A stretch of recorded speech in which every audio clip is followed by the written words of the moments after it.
terem uma ideia da dispersão destas cartas, em 2017, o presidente da Federação Russa, Vladimir Putin, presenteou o governo brasileiro com 5 cartas escritas pelo imperador Pedro II para diferentes destinatários europeus.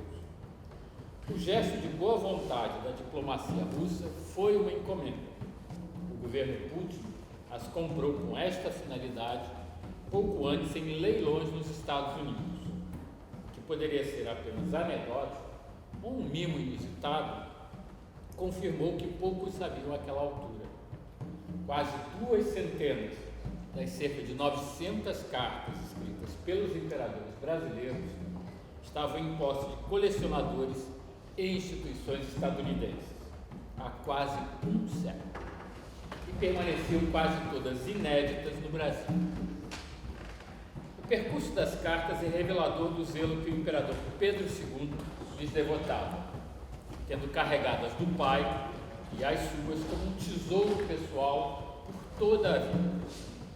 Foi uma das poucas coisas pessoais que levou para o exílio após o golpe de 1899. Mas tanto a morte da imperatriz quanto do imperador, algum tempo depois, assim como os problemas financeiros, as mudanças de endereço de país, como o desencanto com a causa monarquista, vividos pela filha Isabel, nos anos que se seguiram até a morte dela em 1921, levaram a uma dispersão da correspondência, que acabou sendo em grande parte comprada por esses colecionadores estadunidenses. Um deles, o milionário Arthur Milton Huntington, adquiriu a maior parte delas para o acervo da Hispanic Society of America, uma entidade de pesquisa e conservação que esse milionário fundou em 1904 na cidade de Nova York, onde ainda se encontram muitos originais da correspondência dos imperadores brasileiros. Ignoradas pelo grande público por quase 200 anos, as cartas, textos e manifestações mais privadas dos imperadores guardam não só segredos de alcova, mas também os projetos, dúvidas e desenganos do período imperial e da história da formação do Brasil. Não é intuito da peça que os senhores e as senhoras irão ver, em seguida, explorar em profundidade todas as questões que atravessam a intimidade dos monarcas. A escolha de algumas dessas cartas traz a marca da persistente busca do filho pela identidade, pensamento e ações do pai. Apartados do convívio pela abdicação do mais velho em favor do mais novo em 1831 e pela morte de Pedro I em 1834, Pedro II visitou os lugares de vida do pai, conversou com amigos, colegas, convivas e procurou dar corpo ao projeto de nação idealizado pelo pai. E guardou as cartas paternas como seu maior tesouro afetivo e guia intelectual. Na economia das palavras, no silêncio das entrelinhas e na interpretação dos desejos paternos estão, talvez, as pistas para um programa lenta e discretamente construído por pai e filho e que esta peça redesenha como corporificação do passado. Com vocês, Dom Pedro II.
Meu querido pai e meu senhor, principiei a escrever a Vossa Majestade Imperial pela minha própria letra, mas não pude acabar. Entrei a chorar, a tremer-me a mão e não pude remeter para a prova da minha verdade e princípio que tinha feito eu todos os dias. Rogarei aos céus, pelo melhor dos pais, que a minha desgraça tão cedo me fez perder.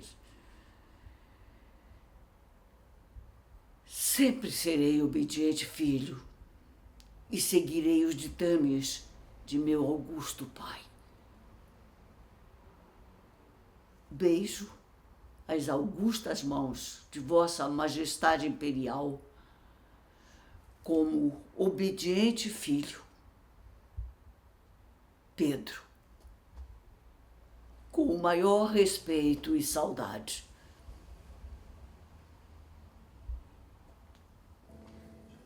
Gostaria de escolher memórias, poder inventar algumas delas e capturar memórias de outras pessoas e colocá-las nas nossas lembranças. Faço isso suas. Acordo sozinho no Palácio Imperial, em meio a poucos rostos conhecidos, e descubro que meu pai foi embora. Independência.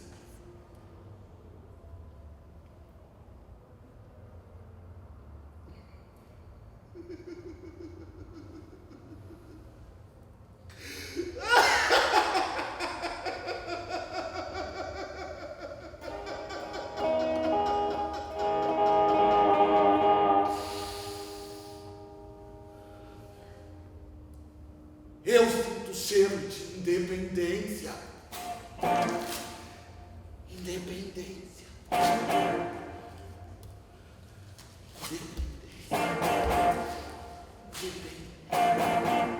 Independência. Eu sinto cheiro de independência.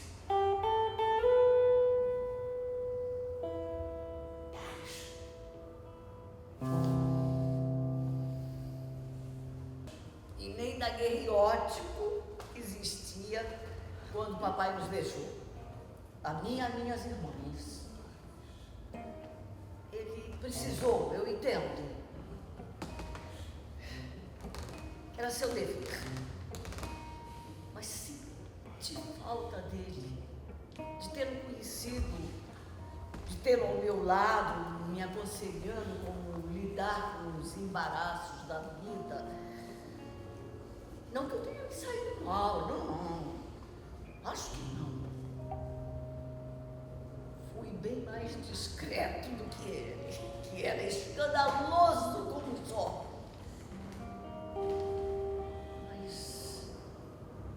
Mas acho que ele foi mais honesto.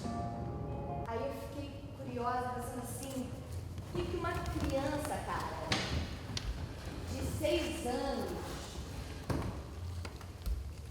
pensa sobre ser imperador? E aí eu perguntei pra ele e temos as respostas. Falei assim, Martim, você gostaria de ser um imperador? Eu gostaria de ser um imperador, só que só queria mandar, porque eu gosto de mandar. Martim, quais seriam suas ordens? O que você iria mandar? Eu queria que as pessoas fizessem pra mim algum chocolate. Muito, muito, muito bom. E é isso. Tchau. Acordo sozinho no Palácio Imperial, em meio a poucos rostos conhecidos, e descubro que meu pai foi embora. Eu tenho 6 anos. Eu sinto um medo incontrolável, eu fico estático. E do meu rosto não cai uma lágrima. Um homem alto, com a barba espessa, me diz: há muito trabalho a se fazer.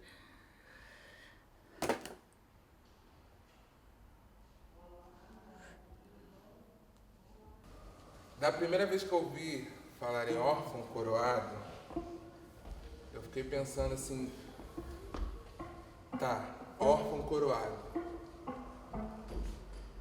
E os órfãos que não foram coroados? Quem seriam esses órfãos que não foram coroados durante toda essa nossa história? E aí eu comecei a anotar um monte de coisa, assim.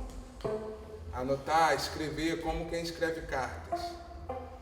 E aí eu queria trazer um caso assim, concreto para contar para vocês, assim, de um menino de 6, 7, 8 anos, que nem Dom Pedro II, que, assim, tipo eu, assim, sabe, negro, eu digo, e que era órfão também, e foi escravizado, e aí só que assim, eu pensava assim, órfão, quando essa palavra veio muito forte para mim, eu pensei assim, órfão de quê, né? A gente pode ser órfão de muitas coisas, né? E falando do menino desse de 5, 6, 7, 8 anos, que era órfão escravizado, ele era órfão de terra, ele era órfão de nome, porque quando chegava aqui mudava um nome, ele era órfão de pai, de mãe, de vó, de vô, de amigos.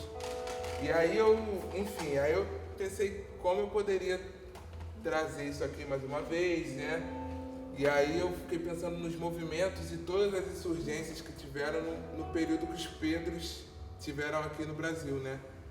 E aí movimentos de pessoas negras organizavam, né? Em torno de diversas demandas por conta da sua condição aqui nessa terra. E aí o professor Hernani está aqui, nosso professor, e aí só para me ajudar, professor, a revolta dos Búzios não foi no século anterior, né? 1798. A gente teve a revolta dos Búzios na Bahia, que foi uma revolta muito importante de pessoas negras que desencadeou num outro movimento, que foi o da independência da Bahia já no século depois, que é o século que os Pedros já estavam no Brasil. Então, assim, a independência da Bahia, eu tenho aqui notado, ela data de 2 de julho de 1823. Né, que já é século XIX. E aí foi um importante movimento, que essa data é justamente a data que os portugueses saíram da Bahia, então eles consideram que essa é a data da independência da Bahia. E nesse movimento todo a gente tivemos ícones como Maria Quitéria, que lutou com as tropas, mesmo não podendo, a gente sabe as condições da época, para as mulheres lutarem, uma mulher preta. Então, queria falar aqui de Maria Quitéria também, que foi esse ícone, e falar também das outras revoltas nesse período regencial, da cabanagem, por exemplo, que foi no estado do Pará de 1835 a 1840, a revolta de Carrancas, em Minas Gerais, que foi em 1833, Senzala Insurgente, em Campinas, que foi em 1832, a revolta de Vassouras, aquela região de Vassouras e Pati de Alferes, ali, para quem já foi lá, a gente tem outros 2 ícones naquela revolta, que foi Mariana Crioula, outra mulher negra, e Manuel Congo, que lutaram, que eram das tropas dos insurgentes, né, vamos dizer assim. A Balaiada no Maranhão, que foi de 1838 a 1841, e dentre essas e tantas outras revoltas e movimentos, em 1835 teve um que é muito importante aqui na história dessas Américas aqui que a gente vive, que é a Revolta dos Malês. Não sei quem já ouviu falar aqui, Revolta dos Malês, não sei quem tem esse conhecimento. A Revolta dos Malês, em 1835, dela eu cheguei a uma outra coisa, que é um livro, que é muito importante aqui nessa história desse país que a gente está vivendo também, que é esse livro aqui, Um Defeito de Cor. Eu não sei quem já ouviu falar, quem já leu. Alguém já leu esse livro aqui? Luciana.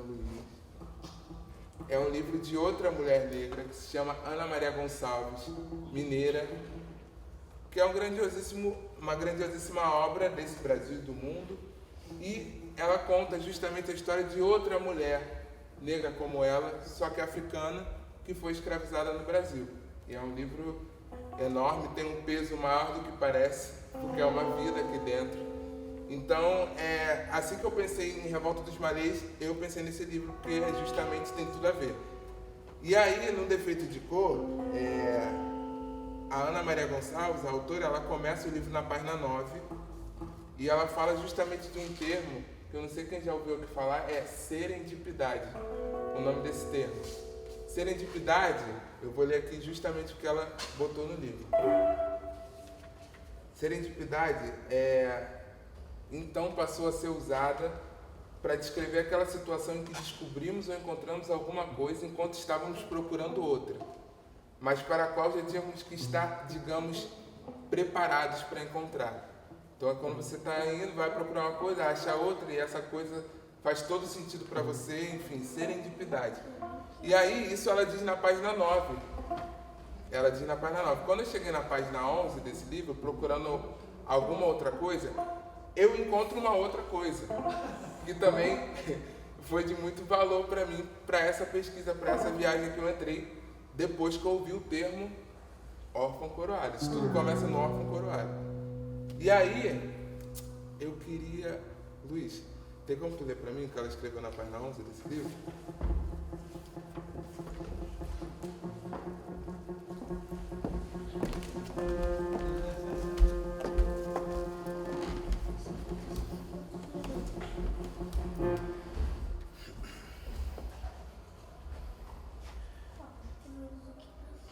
A nação malê não era apenas a mais culta entre todas que forneciam mercadoria humana para o tráfico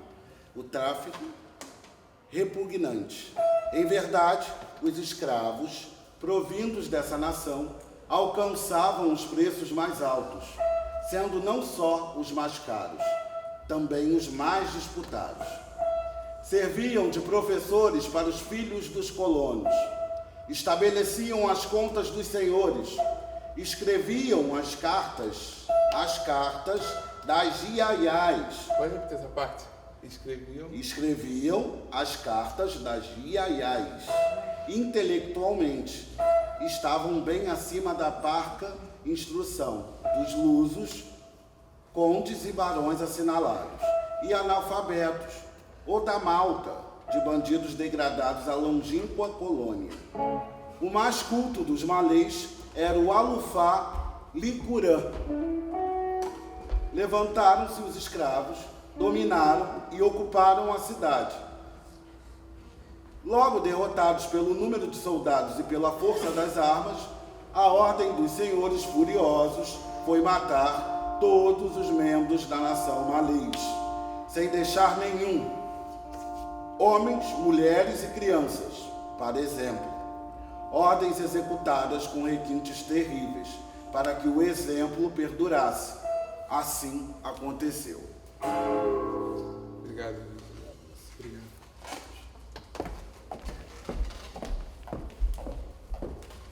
Ou seja, a partir desse trecho que o Luiz deu, a gente consegue ter uma noção de quão coroada era essa nação malê, né? Era uma nação realmente coroada que tinha uma dignidade de soberana mesmo, porque a história dela não começa no Brasil, começa bem antes, e muitos e muitas foram trazidos para cá com tudo que sabiam fazer, né? E deixaram ainda de herança, enfim. Então, quando eu abri o livro Um Defeito de Cor, na realidade era para falar algo sobre a personagem Kende, né? Eu falei que essa história era uma história de uma mulher negra africana que foi escravizada no Brasil. Essa mulher é Kende. E aí a minha memória, de quando eu li, a minha memória me permitiu lembrar de que talvez Kende, que existe a história de que ela pode ser que ela seja Luísa Gama, que foi uma das líderes da Revolta dos Malês, me fez pensar que essa mulher poderia ser uma órfã coroada e eu poderia falar mais dela aqui para vocês. Ou então o filho dela, que tem essa história também que o filho dela possivelmente seja Luiz Gama, que foi um grande homem também da nossa história, que ele poderia ser esse órfão curado, eu poderia falar dele aqui para vocês. Mas na verdade eu fui encontrando muitas coisas nesse caminho, né? Inclusive que esse livro, pude perceber que esse livro é uma grande carta, na verdade. O Underfeticó é uma grande carta de uma mãe que escrevia, e essas cartas nunca chegaram ao seu filho, ao contrário do que acontecia da troca de cartas de Dom Pedro I com Dom Pedro II, que havia uma troca, chegava, voltava, as cartas dela nunca chegaram ao seu filho. E tem um trecho que comprova muito forte isso aqui, e minha mãe está hoje aqui, eu queria que ela lesse esse trecho aqui para mim, por favor.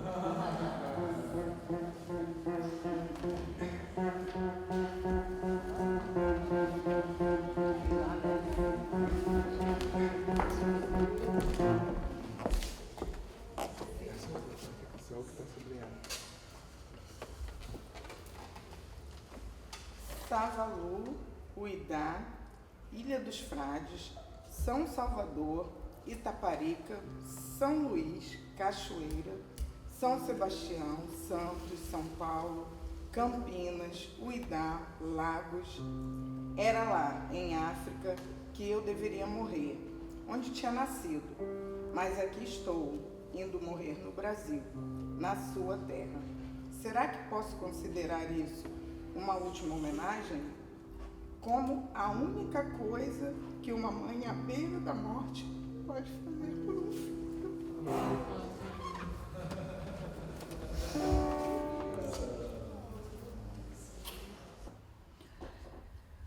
O amor que consagro à minha pátria, os princípios de uma justa liberdade que tenho e o quanto me interesso pela prosperidade e grandeza deste império me instam a que faça patente ao público as minhas ideias acerca do comércio da escravatura, que, segundo penso, é uma das causas do atrasamento em que por ora estamos.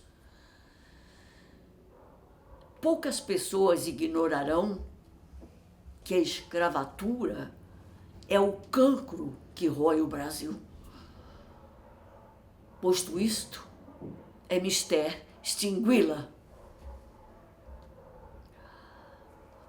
Ao primeiro golpe de vista, saltam aos olhos os imensos e incalculáveis males que a escravatura nos traz consigo. Estes males são o justo prêmio de um direito por nós arrogado e não adquirido, porque não me consta que haja direito algum dos homens se escravizarem uns aos outros. Deixamos de ser industriosos, não buscamos modo algum de ganhar a vida, nem em particular, nem em público. Não fazemos invenção alguma para vivermos.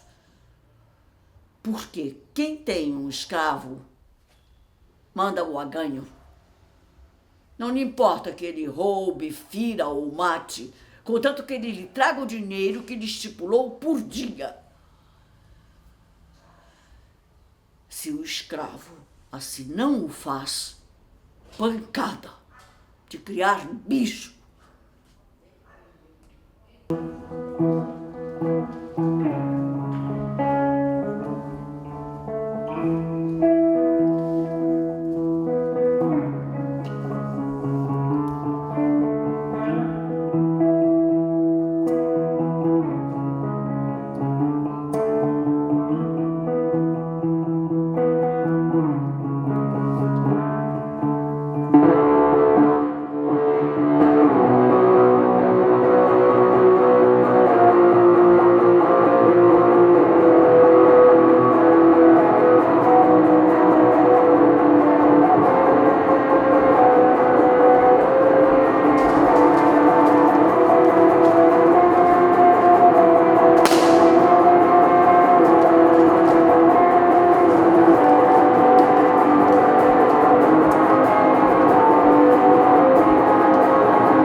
Essa carta meu pai escreveu-me quando estava partindo para Portugal, a bordo de uma nau.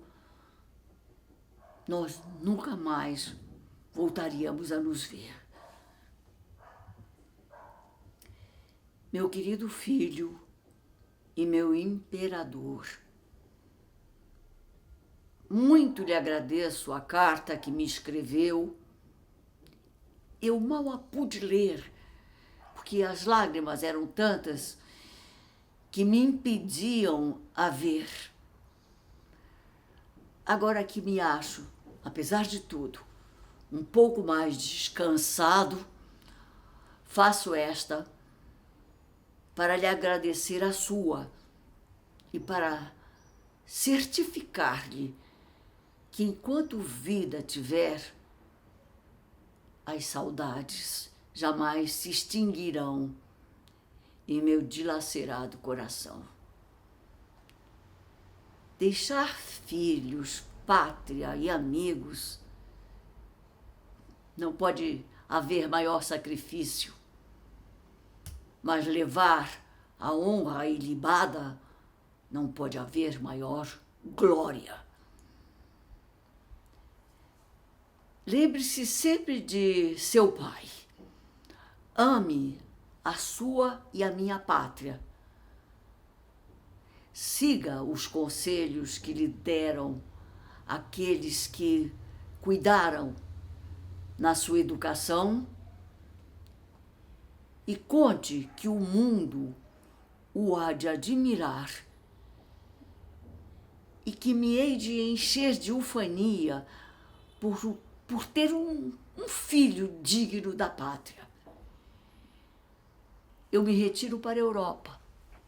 Assim é necessário para que o Brasil sossegue e que Deus permita e possa para o futuro chegar àquele grau de prosperidade de que é capaz.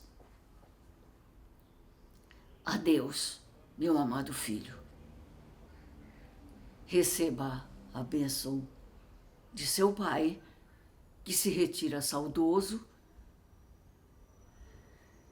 e sem mais esperança de o ver.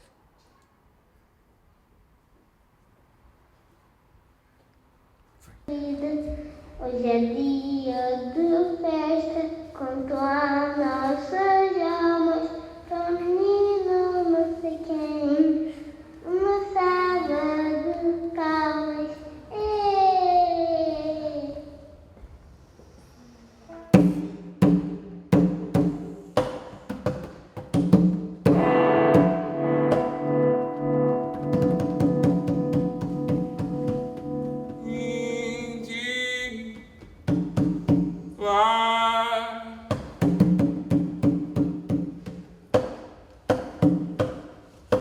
Trouxe a mais bela pérola